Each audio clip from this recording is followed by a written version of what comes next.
Okay, I'm going to demonstrate how to use our VoIP call from home or centralized phone bank feature. So obviously this list has been created, it's been targeted, and now I've got my volunteers ready to make some phone calls from home, or maybe you're an administrator who wants to make phone calls from your office, or you've set up a phone bank, centralized phone bank for the campaign where volunteers are coming in. It works in all those situations. So we give you a few options here in terms of calls. So you can see this call via button here. So basically that's going to go through either the volunteer or the administrator, basically the user's phone, and that number is whatever has been specified on the account creation page. So if there's no phone number that has been associated by the user with their account, there will not be a button here to call via.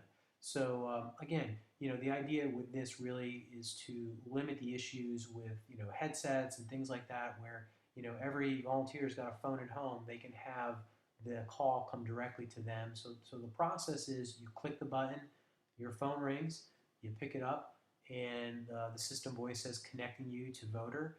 And from there, you're able to, have a conversation, record the results with the phone number of the campaign being the one that comes up on the voter's caller ID, not the volunteer. So that's the option. It kind of gets past the whole headset issue.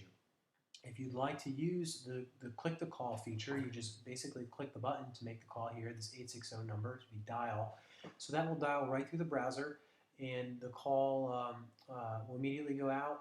You can have the conversation, click hang up, and enter your results. But again, so obviously there, you have the limitation of, if it's someone calling from home and they've just got their built-in system microphone for the computer, the call quality may not be great. So keep that in mind. If it's a centralized phone bank and you have control over all the machines, tablets, whatever that the calls are going to be made from, you can certainly make sure the headsets are set up and all that. So those are the two options you have. Obviously, the hang up button kind of speaks for itself. We give you the targeted voter in the household. So if there is another voter in the household, they will be listed there. So basically, that would be one that is not a targeted voter. And let me just scroll down a little bit here. And we got our live script and our voicemail script. So that is what is specified when you create your survey. So as a volunteer, I can read my script here. I have my voicemail script that I can load on the fly as well. For data, this is basically your questions. So this is a 2-question survey we had set up. So you'll notice if I choose one answer here, the status over here gets grayed out because these are all non-contact statuses. So once you have selected a question, we consider this as a successful call. So you can enter a few results here.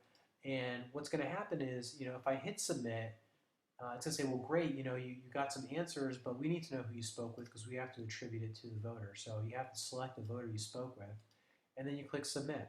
So, as a volunteer, you're going to bounce right back to this screen for your next call.